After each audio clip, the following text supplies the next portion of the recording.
Guten, bonsoir, kalispera, jonapot, lavakar, god, kveld, goed avond, dobry den, buenas tardes, guten abend, good evening, willkommen, welcome et bienvenue à QE. Tonight, I'm happy to say, EC regulations have permitted us to register as a Euro quiz. Accordingly, tonight's committee is 95.62% European. From England, David Mitchell. From Ireland, Dara, Briain. And all the way from Lithuania, Phill Jupitus. And from the little bit of Wales that is always North London, Alan Davis.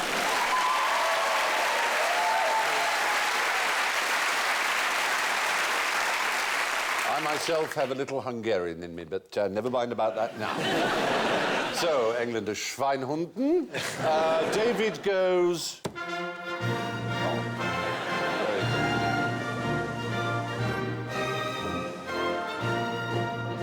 And Phill goes.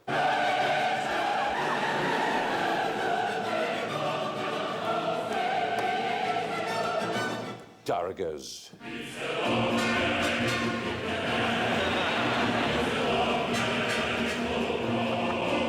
That was the Red Army Choir singing along with it.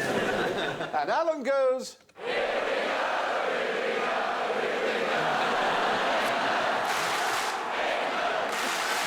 Stylish. So, let's not forget our éléphant dans la chambre bonus. There it is. Spot the elephant for an extra Zahlung gratificatia, or as they say in French, un bonus. So that would be 10 points in anybody's language. There are your elephants. They have a flag issue. Yeah. Oh, yeah? What's the problem? David claims not to be English. I'm far from it. And furthermore, yeah, I'm not Welsh. What? Well, give him your wyvern or your Griffith, whatever it is. Proper arrangement. When I did a programme about my family tree, it turned out nothing to do with the Welsh. Good. Allora, driving our gauche, obrigado, vamos in the Eurostar, and off to question one. We've raised the bar for this one a little in recognition of the presence amongst us of the noted historian, David Mitchell of Peterhouse, Cambridge. So, David, we'd like you to name the 5,732 provisions affecting the enclave of Baal-Hertog in the Treaty of Maastricht. Your time starts now. Well, this is an easy one.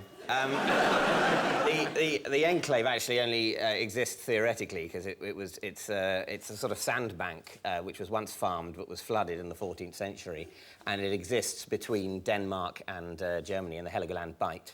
But it's sort of been an anomaly in diplomatic law ever since then because there were arguments about who owned it theoretically, even though no one could go there. And so the 5,732 provisions are actually it's a provision for each of the former states of the Holy Roman Empire before it was dissolved by Napoleon. That is absolutely wrong. Not one thing that you said was true. Not one. Brilliantly convincing. It convinced the audience. They were all ready to applaud you. Yeah. I think number 706 is no fat chicks. Well, firstly, do we know what the Treaty of Maastricht was? It's to do with the European Union, I think. You see, we've cheated a bit. Is there another You're one? talking about the second Treaty of Maastricht. There was a first Treaty of Maastricht. Was it about sandbanks It at was all? not exactly. It was about settling which parts were Dutch Belgium and which parts were Frenchy Belgian. And it's so complicated in this particular place, Baal-Hertog, that there are the 5,732 parcels of land all done up. You can walk into a house and one room is Dutch, one room's Belgian, and it goes on. There are front doors split in two, as it were. One side is Belgian, one side is Dutch. And because the laws are different, the closing time in the Netherlands is earlier than Belgian. So in the same restaurant, they close half the tables because it's Dutch, and you have to move to the Belgian bit. And the Dutch, of course, are taking the piss a little, have a huge sex shop right next to the Belgian town council.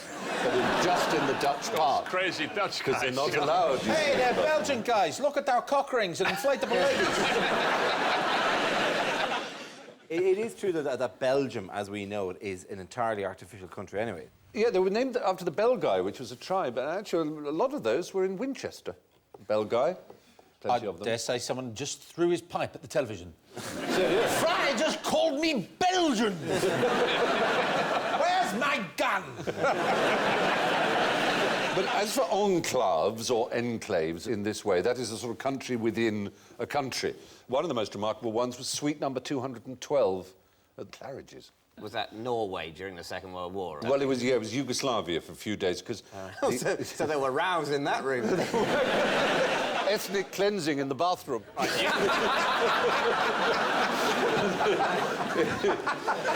Yeah, the Queen was pregnant, and she wanted to give birth to the heir to the throne of Yugoslavia on Yugoslavian soil. So the British government said, we will allow for a few days suite number 212 to be Yugoslav soil. And actually people got some Yugoslav soil, which they had handy, and put it under the bed, apparently. Now, when is it cool for a brother to bring a chick into a monastery? Do they sort of have, you know, it's like on Christmas Day when, in the days of servants, the masters used to serve the servants. On Christmas Day in a monastery, all the rules are off, and it's, you know, time to shag everyone. Any idea where that might be, that monastery? Do you know in the audience? Greece. They know. You see, Greece, good audience. It's Mount Athos. Mount Athos, which is described by many as the holiest place on earth. It contains 24 large monasteries and hundreds of small monasteries. It's only about 350 square kilometres. It's like Travelodge have opened one in Narnia, isn't it? It's just like... Comfortable living, fantasy prices. It does look a little forbidding, I grant you. No females of any species are allowed on Mount Athos. I mean, obviously, they can't stop wild birds and stray cats, but no female animals, no female humans are allowed. Apparently because the Virgin Mary discovered the place and said, no woman shall set foot here after me. Prince Philip visited it with the Queen. The Queen had to stay in a boat 500 yards from the shore. I dare say she was gutted to not be a jockey an idiot again. Oh, God, he's going to call him... Oh, what's he going to do now? Oh, no.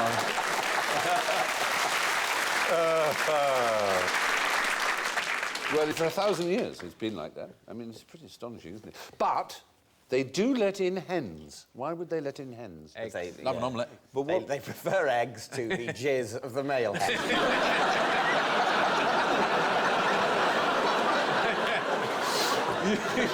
You don't know monks very well, do you? They'd much prefer cock, I think. No, it's not actually to eat the eggs. To mock them. You make faces on them. Yeah. No, it's to use the yolk for mixing paints, for icon painting. So all their icons smell of egg. Well, a lot of tempera, a lot of that is a good thing for binding paint together. Right. It's been used egg yolk for a long, long time, apparently. So that's why they make an exception to their rule of no So if you females. get trapped in a monastery and you can't find the fridge, yummy, yummy icons. Yes. Absolutely. Is it like that wallpaper in Willy Wonka where the different colours taste of different flavors? Oh, the snozzberries, taste of snozzberries. It's all the Jesuses taste of breakfast.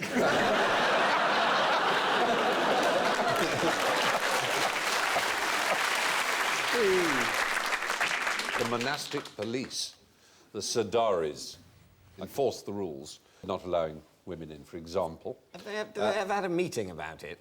You know, about how it's a mental rule? I don't think they have, because some of them are very extreme. Some of them starve themselves. In fact, people who make that equipment for detecting dying people in the rubble after an earthquake or something, they actually went to Mount Athos and took samples of the breath of fasting monks so they could get a sort of an idea for their machines of the particular smell of a starving human, which is very important for the purposes of this rubble thing. So they have their uses, these mad monks. So no women, no food, No. eggy paintings. Yeah. Sounds like a hoot. Yeah. Well, anyway, which would you rather have? The German disease, the French disease, the Polish disease, the Portuguese disease, or the English disease? Yes. I'm guessing that kind of they're the same thing as everyone describes it. It's like sadomasochism or a love of being tied up and spanked. It's just fetishes. Certainly the They English describe it. vice is flagellation to the vices. French, isn't it? But the English disease, I think it's all clap, isn't it? pox, certainly. Yeah. Syphilis, yes, Yeah. absolutely right. Syphilis, according to which nation you are, you usually call it your enemy's disease. So the French call it the English disease, the English call it the French disease. The Dutch call it the Portuguese disease. The The Portuguese Dutch disease? call it the Yeah. Portuguese. Yes. What have the Dutch got against the... I mean, where do they had meet? navigational wars in the They were 17th at war century. for years Yeah. over spices. Oh, spices, of course. Spices. Nutmeg. Yep. They fought battles Yeah. over nutmeg. Yeah. There's the Dutch king in front of his cupboard. Where's my cardamom? Those syphilis-riddled bastards. The very idea that a pox-ridden Portuguese bloke is thinking, I need some cumin. They valued the spices so much that they swapped Manhattan for the Spice Islands in Indonesia. Yeah, That's how we got Manhattan. true. Good Was deal. New Amsterdam. And they used to use the nutmeg to preserve meat. That's why it was so valuable, because you could sail for half around the world as long as you had nutmeg. I think Alan should have points for all this. Points! This is good work. Wow. Top work. From you. One of the odd things about syphilis, though, is it appears to have arrived in Europe around the time America was being discovered, so many people thought it came from America. But it was first amongst German troops when they were besieging Naples. So it was called variously the German disease, the Neapolitan disease, because that was a kingdom then. What did they use for curing it right up until, really, the turn of the century, the turn of the 19th, 20th century? Petrol. It's almost as weird. A poison, they used mercury. Mercury. At Oscar Wilde's trial, it was actually came up In against or him out? that when he laughed, he put his hand up in front of his mouth, which was considered a sign of effeminacy. But it's probably because he had syphilis and he had taken mercury, which makes the teeth green and transparent and most unpleasant, so he was covering his bad teeth. But it was counted against him. They used to say from Venus to Mercury. Didn't Edward VII take a lot of mercury? I think he might have done, yes. I thought that was for constipation. Yeah, they did it for all kinds of It's a things. very sort of literal way of treating Oh, constipation. yeah. Drink an incredibly heavy liquid. Force the poo down. The alternative would be stand on your hands and have a load of helium. That is a much better image. Yeah. Just need some footmen with nets. Don't let it get on the tapestries. What a sick mind you have, David Mitchell. And then someone comes in the room and they go, what's the matter with you? I've got constipation. Do you know what the later cure was? It actually won its deviser a Nobel Prize in 1927 for medicine. It was a weird cure. It was to give them another disease. Yeah, the other disease was malaria. Oh. Bizarre. You give people malaria, it will cure them of syphilis. The bacteria can't survive, literally, the heat of the body when it's got a malarial fever. Strange. Anyway, there you are. At this point in our Euro quiz, regulations require us to have a Call My Euro Bluff round. So, let's play Call My Euro Bluff.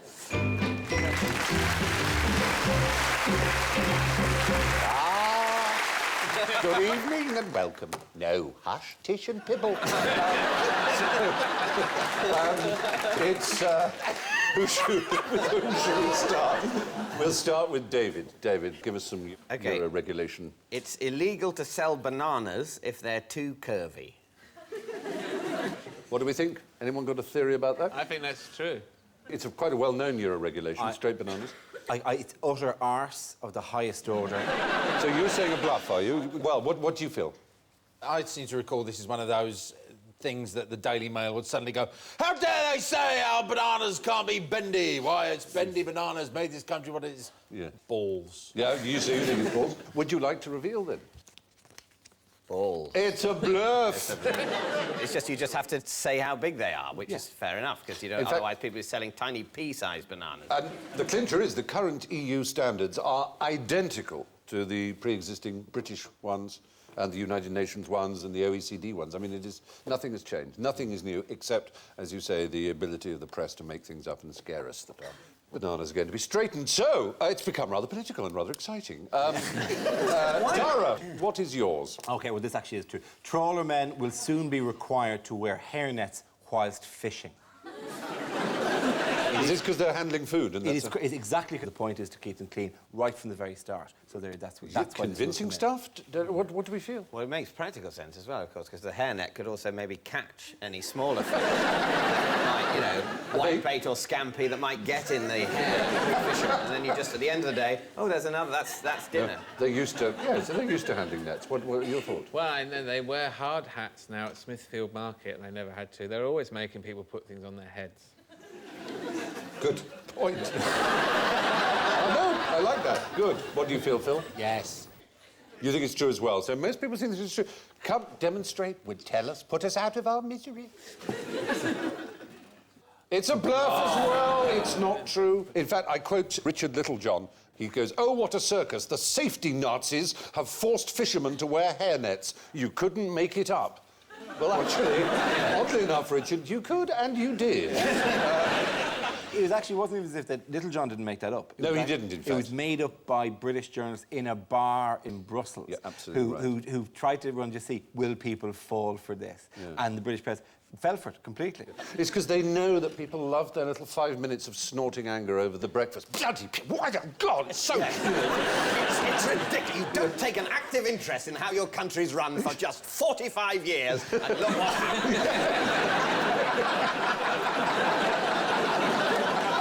Very good indeed. Absolutely right. So we've had two bluffs. Phil, I should do that, shouldn't I? What did it wear, Stephen? What did it wear? From January the 1st, 2008, circus tightrope walkers will be required to wear hard hats. It's because of an EEC regulation about safety in the workplace. Anybody, if their feet are more than 4 feet off the ground, have to wear a hard hat. Well, I would believe that during performance not, but during training, yes. Bizarrely. Yeah, that sounds convincing. What do you think of that? I don't think... Well, if you fell off a tightrope, well, that would fall off your head. That would be hopeless. Actually, without a chin strap, it's actually an added hazard, isn't it? Probably is. It could fall on top of someone. Someone and hurt. So what are you saying? Bluff, true? Bluff. Bluff. I'm saying it's a bluff. Reveal yourself, would you? Oh, it's also a bluff. The fact is, it is only true in the building and construction industry that you have to wear a hard hat at work. Presumably for things where things come down on you rather than you going down on something else. Exactly right. How does it work? Forward there. Put a hat on when you're going down there. It was reported in the Times, the Daily Telegraph, and surprisingly the Daily Mail, which is usually much more wise and thoughtful, that circus tightrope walkers are going to have to wear hard hats during their act. Mr. Archer, the circus general manager, added, "This is just another loony law from Brussels, and we are the only country stupid enough to pay any attention." No, Mr. Archer, you're the only country stupid enough to believe it. Isn't that right? It's bizarre.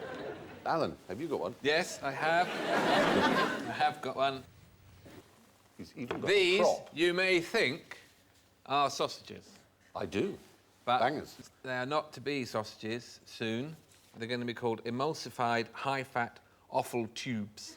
That's what you have to have on the Because label. that's what they contain. And there is a sausage firm in Wales called Dragon Sausages, and they actually have to put on the label, "No dragon included."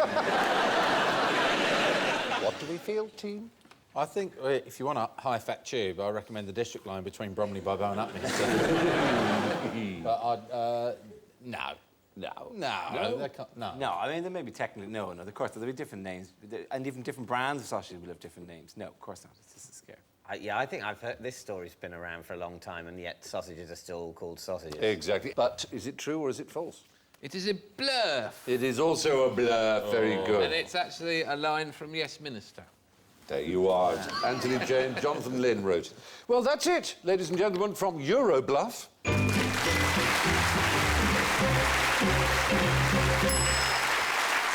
Which is not to say, of course, that everything that comes out of Brussels makes sense. This Manneken Pis is the symbol of Brussels, of course. Sometimes they dress her up, or him up, I should say, as Elvis, and sometimes it pees beer. What's it all about? I've seen it. It's the most unimpressive thing, apart from that mermaid in Copenhagen, which is also shite. Which it's all these signs, and it's just it's like yay big. In the Here we are. I've got a model of it. and it's actually not that scaled down. That much. In theory, this is a working one, I believe. That's pretty good, isn't it? How's that? We like. Very nice indeed. You're drinking piss! It's good enough for Sarah Miles. It's good enough for me.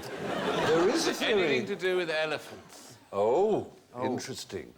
No. But it's good that you're thinking. One of the theories is that Brussels was under siege and the enemy were laying explosives around the city walls, and a little boy saw this and peed on the fuses, thus saving the city, and so he's memorialised. I did that once and blew the electricity in the house.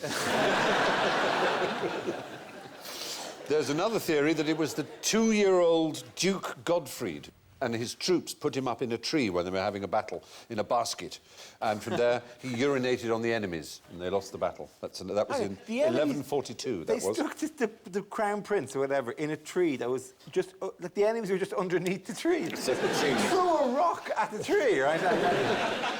How long has that statue been there? Do you know? 200 years. 120 years. 90 years.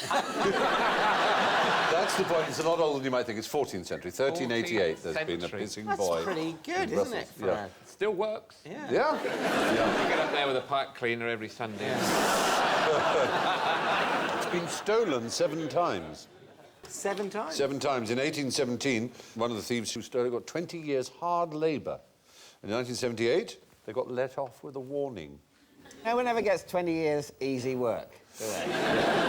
It's all the labour's hard labour. Yes. Don't say hard labour, it's just rubbing it in. We know it's labour, you know. Yeah, it's never exactly. Not saying 20 years 20 years temping. Working in a call centre. Yeah. So, nobody knows for sure why Brussels chooses to identify with an incontinent 5-year-old. Bon chance to them, however. Now, this brings us to the worst Euro nightmare of all, the single devalued currency that we call general ignorance. So fingers sur les buzzers, s'il vous plaît. What is the highest mountain in Europe? Yeah. Mont Blanc. Oh! Sorry you said that. No, it isn't. It isn't. Yes, it is.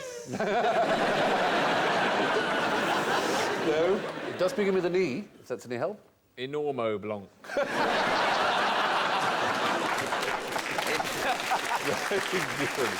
Monte Bianco. Not the Eiger, no. Etna. Oh, hello. Eiger. Did you say Etna? Yeah. Etna, eh?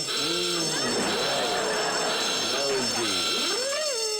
It's some island. It's from the bottom of the sea, if you measure. No, That's Etna, isn't it, or Stromboli? No, it's not. It's actually right on the borders of Europe, but it does count as Europe. It's definitely Europe, isn't it? Is it somewhere in the Caucasus? It is in the Caucasus. Oh, which of the mountain names of the Caucasus? Mount Elbrus is the answer.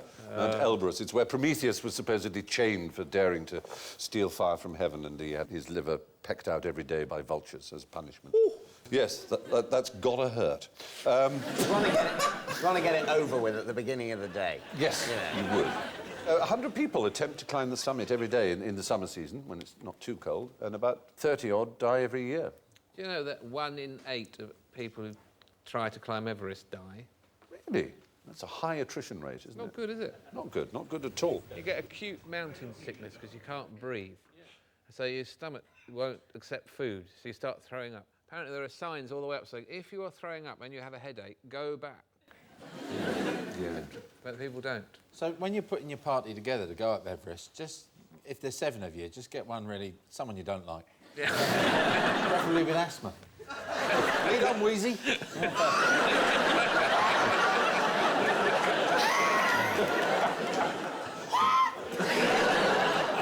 In 1997, it was a Land Rover Defender that drove to the very top of Mount Everest, which is a high mountain. It's 18,510 feet. It's also a very busy mountain for people climbing it, all of whom must have been thrilled to see some guy drive past.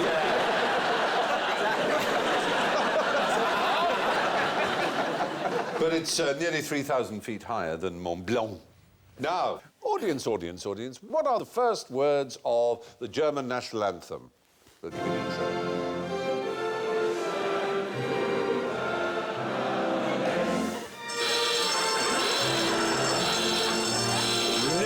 ladies and gentlemen, you are wrong. You There's so many of you. Minus 100, I fear. Yeah. Welcome to our pain. They thought it was Deutschland, Deutschland über alles. I didn't. No. You know what it is, don't you? Nope. I thought it was that. It hasn't been for a very long time. Deutschland, Deutschland über alles was the first verse that for 12 years was used as the German national anthem under the Nazis. And now, after the Nazis, they decided to choose only the third verse, which is the least controversial verse. Einigkeit und Recht und Freiheit für das deutsche Vaterland. Danach lasst uns alle streben, brüderlich, mit Herz und Hand. I have an erection. It is hard not to be moved by that, isn't it? So there we are. Unity and justice and freedom for the German fatherland, not Deutschland, Deutschland über alles. So there we are. That's almost it. There is one last question. What is right under your noses and sounds like a bell? A smell. No. It's been under your noses all Buzzer, evening. the elephant, the flags. The joke is dung. Your notebooks are made of elephant dung. You see? Recycled elephant dung. So you cunningly put the thing... It's like the end of The Usual Suspects or something. It's been here all along. Which brings us to the scores. Soaring like a German eagle in the lead with -5 is Phill Jupitus. On his heels, like a pair of Russian wolves with -7, it's David Mitchell. Well, now, this is very, very tight, with -26 in third place, Alan Davis!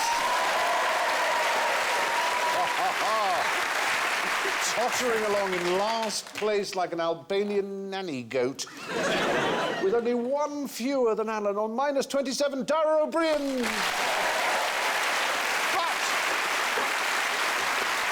You'll be pleased to know, in very last place with -100, it's the audience! Well done. We've come to the end of our European adventure. So from Alan, it's... Good night. And from David, it's... Nos da. And from Dara, it's... Iwa. And from Phill, it's... Labanactis. And finally from me, it's your Asakat. And I leave you with this thought from Jackie Mason. 80% of married men cheat in America. The rest cheat in Europe. Do svidania.